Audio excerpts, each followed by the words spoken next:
This is VOA Africa.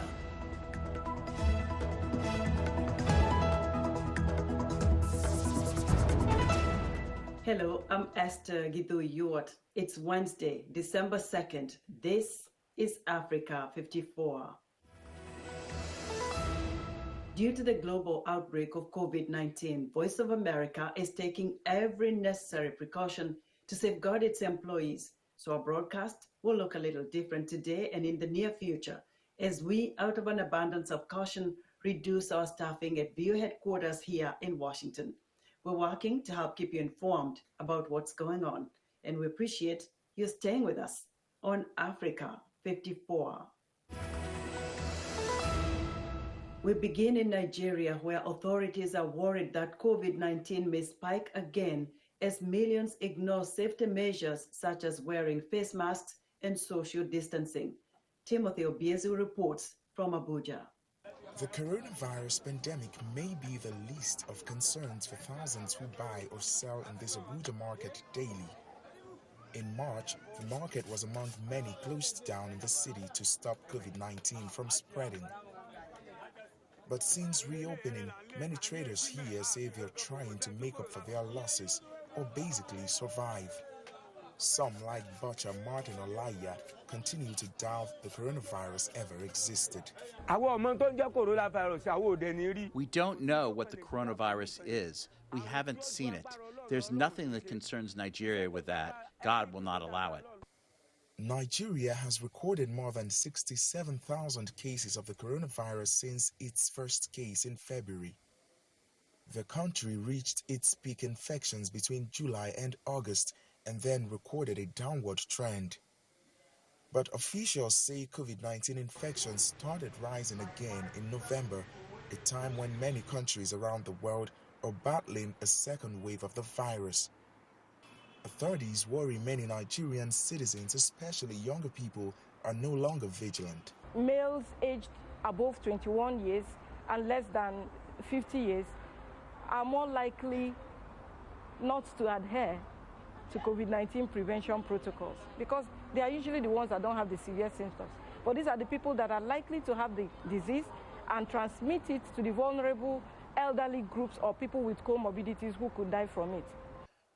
Experts say the NSARS protests last month, which saw thousands of young Nigerians march against police brutality, may have contributed to the new rise. The use and sales of face masks and gloves have also dropped significantly. Nigerian authorities are trying to avoid imposing strict lockdowns by urging citizens to adhere to COVID-19 guidelines.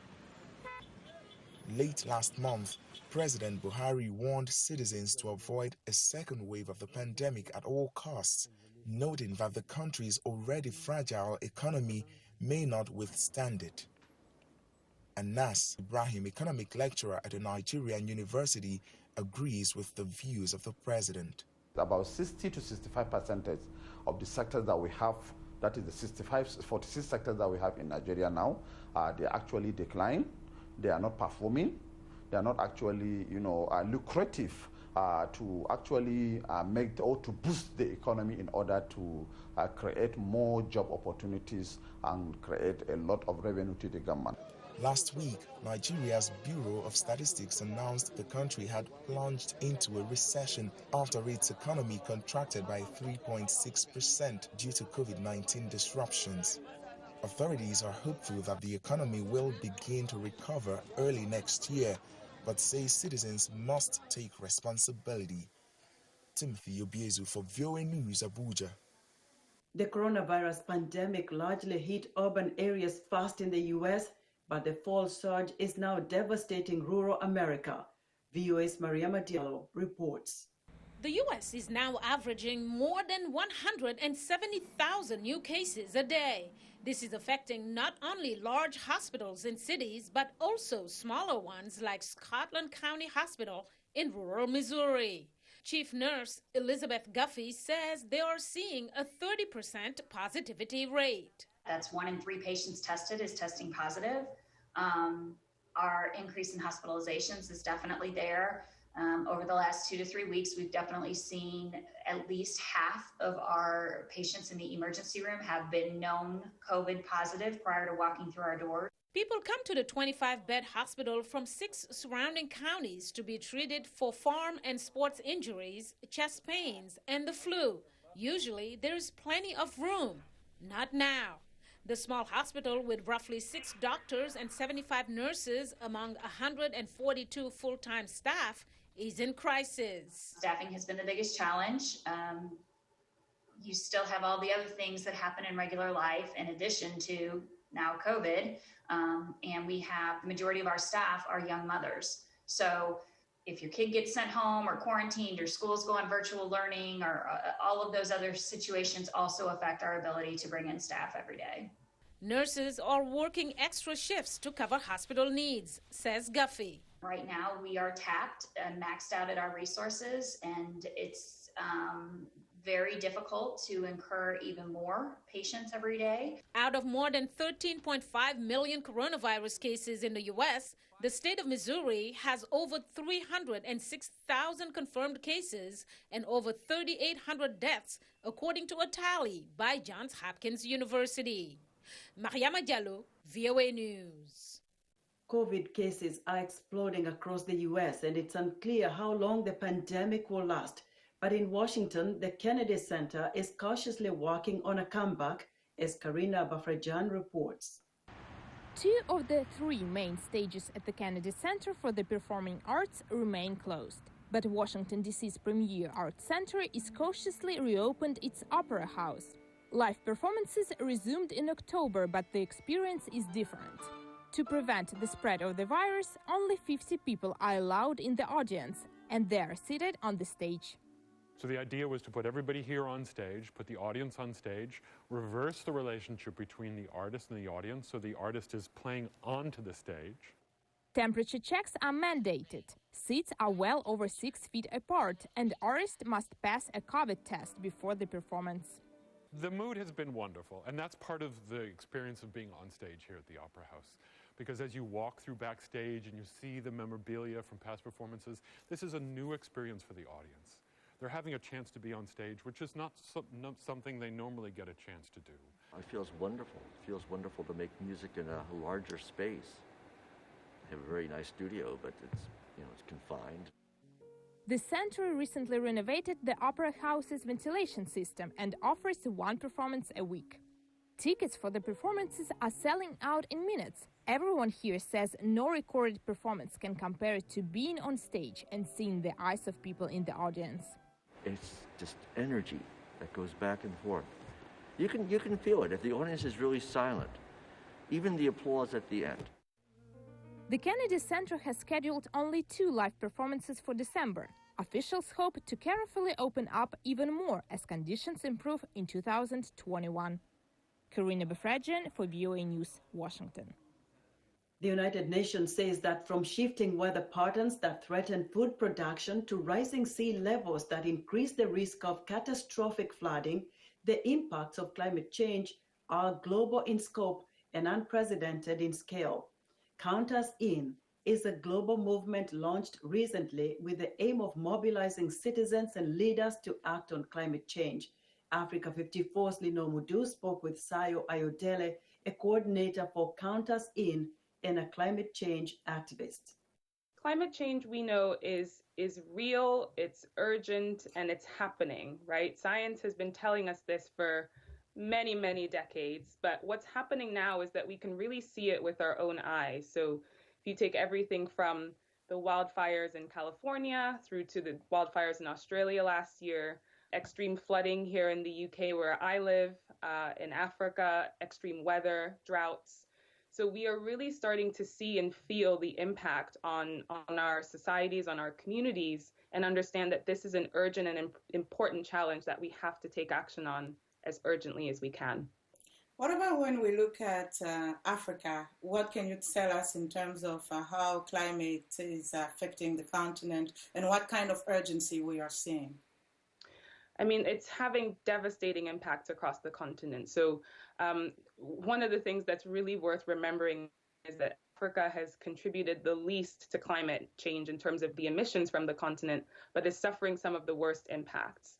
So in many parts of the continent, you see extreme weather, droughts, heavy rainfall, which makes it very, very hard for people to plan, makes it hard for them to sort of harvest their crops at the right time, which of course means that people are going hungry. And of course, that leads to all kinds of impacts, including, unfortunately, the loss of life, migration across the continent. So this is a very, very urgent issue for Africa and has been for quite some time. We see that people such as yourself, climate activists, are really coming forward, getting engaged into raising awareness about climate change.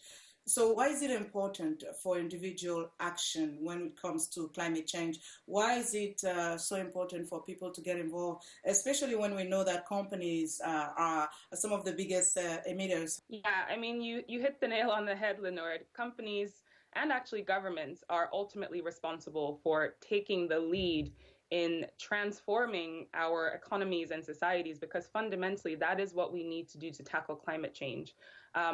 And at the same time, we know that individuals are incredibly powerful in influencing what businesses and governments choose to do. So as people, we are consumers, we are citizens, and we can signal both in terms of the action that we take in our own lives and in terms of really using our voice to tell our politicians, to tell our employers that we want them to take action as urgently as possible.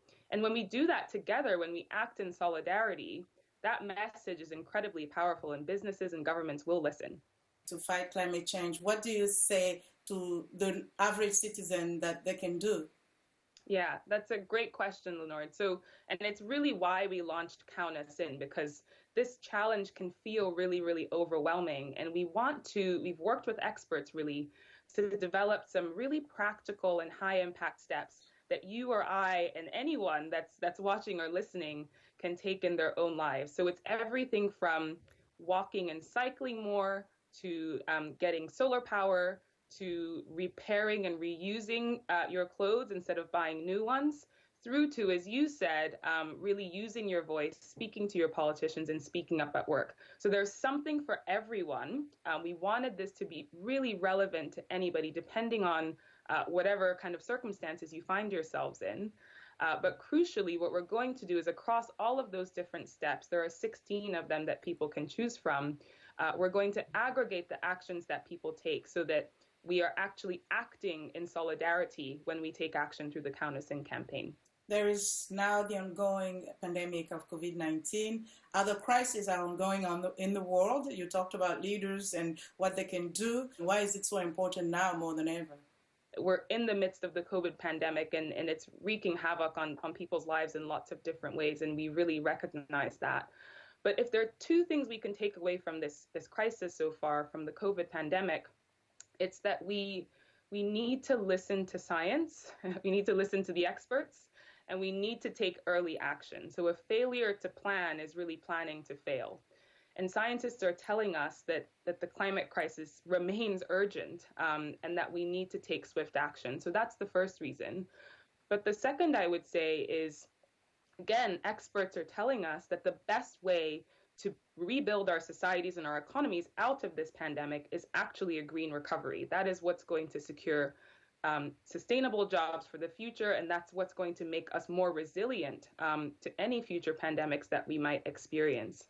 So this is really the perfect time for us as individuals, as businesses, to be thinking about what actions we can take to tackle climate change, because it's a very, very connected crisis to the COVID crisis. Sayo Ayodele, thank you so much for joining us. It was a pleasure to speak with you. Thank you, Linord. It's been great.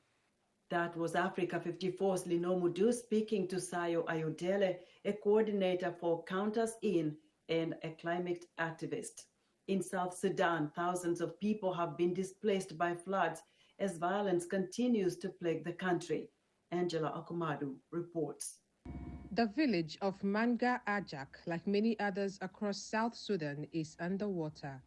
And for James Atian and his 9 children, that meant staying at a makeshift camp for 2 months. It is this water that you've seen here that has destroyed my house. I have 9 children, and they get sick with malaria. There's no food and no good place to sleep.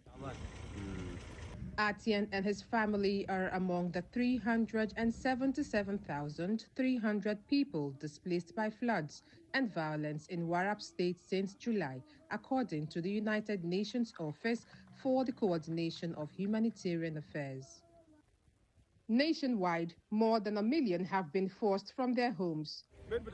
Ali Akol has been at the Manga Ajak camp for a month and a half. He says the humanitarian relief they receive is not enough, and unable to work, he's resorted to fishing the flood waters to survive.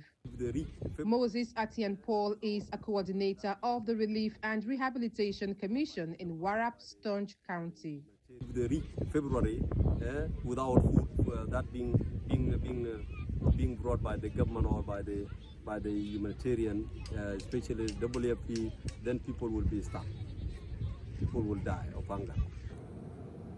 Before the flooding, oil produced in South Sudan had already gone through 5 years of civil war, which ended in 2018 with a fragile peace deal. Attacks by bandits and ethnic militias are still common, compounding the effects of the floods. That report by Angela Okumadu of Reuters. Journalists who face persecution and violence should be granted emergency visas to help them find temporary havens, according to a prominent group of lawyers from Britain and Canada appointed to safeguard media freedom. Henry Ridgwell reports from London. Mexico is one of the most dangerous places in the world to be a journalist. 8 journalists have been killed there so far this year. When I leave with the idea, with the simple fact that going after the story is a risk. At least 61 journalists have been killed in Pakistan since 1992, according to the Committee to Protect Journalists. In many countries, reporters are targeted simply for doing their jobs. The high-level panel of legal experts on global media freedom, convened by Britain and Canada and endorsed by the United Nations, is calling for a global system of emergency visas for journalists facing persecution as one of 9 key recommendations. What we're talking about here, in the great majority of cases, is journalists who are under immediate risk and need to move, often just temporarily, to safety until the risk against them dies down. Seeking safety at that point is the only way for those journalists to avoid a number of potentially very, very serious harms: kidnapping, forced disappearance, arbitrary detention, violence, or even assassination. Relocation is not easy. Obtaining a visa for another country can take weeks and is often expensive, with no guarantee of acceptance. Those seeking political asylum must usually first arrive in their destination before applying, impossible for many journalists subject to persecution. The international framework for safe refuge isn't working for them. Journalists are often forced to seek alternative routes to safety. Often they're pushed to maybe flee to a neighboring country, maybe where the border's more porous, and the journeys are just difficult and dangerous. Safe refuge has been granted in the past. For example, during the Iraq War in the mid-2000s, the government introduced visas for individuals, including journalists, who had ties to American companies because they were being targeted. So you see certain responses by governments occasionally. The panel of lawyers is calling for such a system of refuge to be formalised and rolled out among states committed to the protection and promotion of media freedom. Henry Ridgwell for VOA News, London. We're excited to hear what you think about Africa 54 and the stories we cover. Join the discussion on Facebook. The address is Africa 54. We're also streaming our broadcast live on Facebook. Please watch and share our show with your friends. Also check out our headlines 24/7 on voaafrica.com. Coming up, how a Ugandan American animator is helping children and parents of African descent connect with the motherland. We'll be right back. Hello, welcome to Straight Talk Africa, live from the Voice of America headquarters here in Washington. I am Shaka Sali. Straight Talk Africa, we call it like it is. We discuss issues that reflect the interests of our audience without fear or favor. We are guided by facts, and I look at myself as a servant of nothing but the truth.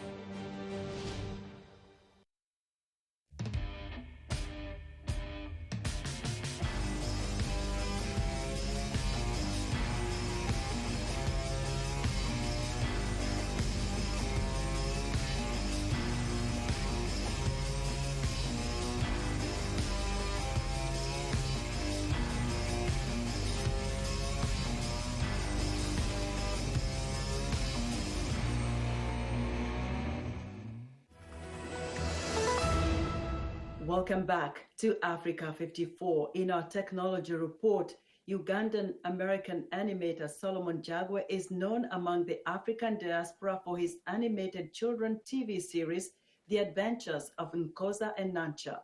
The series aims to help children and parents of African descent develop a love for African culture, languages, and folktales. I spoke to Solomon and began by asking him how COVID-19 has impacted his work. Fortunately, when the lockdown happened, a lot of parents were looking for content for children to use while they were at home. And it presented an opportunity for us to be able to offer a solution in that situation. I created an app that I thought was just going to be for my children. And then it turns out that as I talked with more parents, I realized that there was a major need, especially here in the diaspora. We put animated content in there with a local language. We have free lessons, and the children get a chance to try it out by practicing. There's some testing in there that they are self-paced, and the child is able to do that by themselves. What are you hearing from parents here in the diaspora? Parents want something that the child can actually do on their own while they are either on the phone or answering emails, trying to find another opening. Before the pandemic, we had about maybe like 800 downloads at a time. As we speak, we have 8,500 downloads combined between the iOS, the Android, and the Amazon app. And so it's been encouraging to see parents actually excited about seeing their children making progress in this time. And I don't know if this opportunity would have been made possible had it not been for COVID. What's the latest technology that you are employing in your animation work as we speak? But I think more than ever, motion capture has become like a go-to tool. Because if you're not physically, if you can't go, because of social distancing, you need an actor. You need someone who can actually come in and play the part. So are you able to do something that is kind of universal? This is one of the most danced to videos that we've created. We've received a lot of feedback from parents and videos. They actually share with us videos of their children dancing to this character. But we're also working on a new episode. This character, he's called Makanika. And he's the apprentice for the grandfather of Nkoza and Nancha. And his backstory is that he used to be a poacher. He's now reformed. And so there's like a funny component that we've written into the story between him and the grandfather. The grandfather used to be a wildlife ranger, and Makanika is a poacher. So you can imagine the kind of conversations that they will be having. Where can our viewers see some of your work? The domain name is nkozaandnancha.com. And on the website, we have a tab for mobile app. We have stories, and we also have music. We want to expand this to all of the languages in Uganda and across Africa. What's your advice for those who would like to venture into the animation industry? You need practical skills that can be applied to a global market. Now, with the gaming industry booming, because entertainment is in high demand with people at home, And with movies being like Netflix, Disney Plus, all those entertainment platforms offer new skills that someone has to learn to do. Like if you paint, there are opportunities for you to learn how to create textures for a character in a game, for example, or to create, if you are a fashion designer, there are opportunities for you to create a fashion design for a character in a movie. Like, for example, in Black Panther, you saw how beautiful the fashion was, the design and everything that people were wearing. An artist had to create that. Back then, they did it physically, but now there are opportunities where they might ask you to actually, can you sketch us something? Can you create a concept piece, a concept design for this film, for this commercial, for this game? So those are the areas that I would encourage people who want to get into this industry to invest in those kind of skills. Solomon Jagwe is a Ugandan American animator and author of the Nkoza and Nancha TV series. The number of people aged 65 and older is growing faster around the world than any other age group, according to the United Nations. Virtual reality is now being used to help caregivers to develop more understanding and empathy, as Elizabeth Lee reports. Emma. Who is that? Imagine having Alzheimer's disease or having a hard time seeing and hearing. These age-related health challenges can now be experienced through virtual reality or VR. It's part of our own future of aging. So if we can see ourselves in older people that might have these slight changes, just a matter of patience and knowledge could help reduce the stress and stigma of that disease. Carrie Shaw founded Embodied Labs, a company that immerses a user into the world of the elderly to better understand their reality. The experiences include hearing the confusion related to memory loss from Alzheimer's. What was I looking for? To visual impairment. Shaw's mother suffered from Alzheimer's disease. She realized even professional caregivers found it challenging interacting with her mother. Some would treat her like a child, and she would sense that, and she would kind of push back and say, I don't want to be talked down to like I'm a child. The company offers the software and hardware needed for the VR experience to help users develop empathy. Today we use a live action film that's also blended into a game engine so it becomes interactive. Jamie Hannons uses Embodied Labs to train nursing students. She says this VR experience with macular degeneration opened her eyes. When you're in the headset, looking kind of to the side to view what's going on, I saw that tilt and I thought, I've seen that with patients so many times, and not recognized it as an opportunity to say, how's your vision? For now, Embodied Labs only sells to services for the aging because Shaw says it's important that VR is paired with a guided discussion and reflection. I am your brain. To process what the users experienced so they know how to put into action what they've learned. Elizabeth Lee, VOA News, Los Angeles. I know all this may sound scary, but we're with you every step of the way. And that's our show for today. Be sure to watch Africa 54 on our website at voaafrica.com. From all of us here in Washington, thank you for watching.